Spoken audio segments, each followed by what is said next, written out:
Hello दोस्तों, veterans नमस्कार। मैं दीवान सिंह। आपको पता है कि यूएफवीयू 27 जनवरी 2026 को 5 डे बैंकिंग के ऊपर एक स्ट्राइक करने जा रहे हैं बैंकिंग इंडस्ट्री में। उसके संदर्भ में government of India, ministry of labour and employment, office of chief labour commissioner ने इन सब को मीटिंग के लिए बुलाया है, जिसमें इन्होंने डीएफएस को बुलाया है, सभी जो बैंकों के जो आपके सीएमडी उनको बुलाया है, और चेयरमैन आईबीए को बुलाया है। ये 2 बार लग गया है, एक बार 3 को बुलाया है और इनके बारे में बताया। और साथ में इन्होंने इंडस्ट्रियल डिस्प्यूट एक्ट 1947 के जो रेलिवेंट प्रोविजंस हैं उनका भी यहाँ पर नरेशन किया है, डिस्क्रिप्शन किया है, क्योंकि जो बैंक हैं जून 2026 तक पब्लिक यूटिलिटी सर्विस में आ गए, इसलिए ये हड़ताल पर नहीं जा सकते। तो पहले ही इनको अवगत कराना चाहते हैं, यदि हड़ताल पर जाओगे तो आप खिलाफ एक्शन हो जाएगा। लेकिन फिर भी ये हड़ताल को रोकने की कोशिश हो रही है। 5 डे की बात हो रही है और 5 डे बैंकिंग पर अभी और लेख आ रहे हैं लोगों के, और हमारे पास बड़ी भरमार है। और वहाँ कहा जा रहा है कि जो प्राइवेट बैंक के 7 बैंकिंग सेवा देना चाहते हैं, क्योंकि ये देश की आवश्यकता है।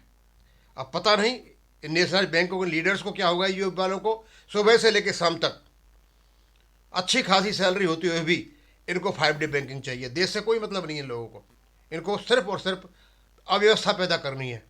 और में सबसे आगे ये श्रीमान है, जिसको हम वेंकटचलम कहते हैं। खैर एनीवे, इसका बहुत ही विस्तृत वर्णन जयंत शुक्ला साहब ने कर रखा है कि भाई यदि आप हड़ताल पर जाओगे तो ये परेशानी आपको हो सकती है। लेकिन वो उन्हीं सेक्शंस को यहाँ पर किया गया। मैं लेटर पढ़ के बता देता हूँ।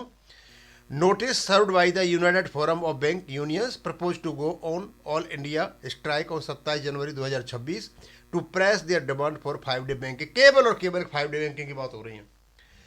The office has received notice of strike section 22 of the ID act dated 8/1/2025 served by the 9 constituents unions. उनके नाम लिखे हुए सारों के जितने भी हैं, इन्हें ऑल इंडिया स्ट्राइक और 27 जनवरी को स्ट्राइक करने जा रहे हैं, ऐसा इन्होंने यहाँ पर कहा है।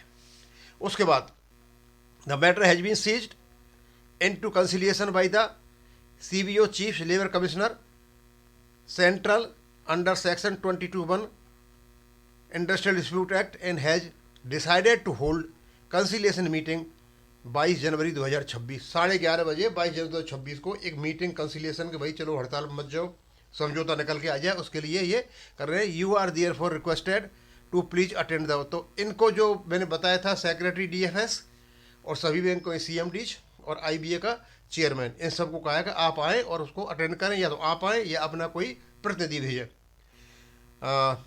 जनरल मैनेजर और क्या नाम है, और कुछ या तो जनरल मैनेजर हो या हेड ऑफ एचआर हो of the concern bank on the above mention date, time and venue. Written submission, if any, in this regard may be submitted in advance to this office, endorsing copy thereof. उसके बाद उन्होंने और बता दिया, moreover, attention of the parties invited towards obligation imposed under section 22(1)(d) for the workmen union, section 22(d) for the employer and section 33 for employer under the provision of the industrial dispute act के इन प्रावधानों का भी इन्होंने जिक्र कर दिया है। इसको बहुत स्पष्ट रूप से जयंत शुक्ला साहब ने उसमें बताया हुआ है। अब केवल इतना बताना है कि शुक्ला साहब ने जो लेटर लिखा था, इससे पहले जो मैंने डाला था, वो इस लेटर के संदर्भ में लिखा हुआ है। और स्वाभाविक सी बात है कि सब पढ़े लिखे हैं, सब जानते हैं। आप हड़ताल पर जाएंगे तो आपके खिलाफ कोई भी एक्शन हो सकता है, क्योंकि ये पब्लिक यूटिलिटी सर्विसेज का मैटर है। अब इसको ज़्यादा नहीं खींचूंगा मैं, क्योंकि शुक्ला साहब ने बहुत ज़्यादा डिटेल में बता रखा है। वो वीडियो मैंने पहले डाल दिया, कई मिनट का वीडियो है। तो इतना ही। थैंक यू, धन्यवाद।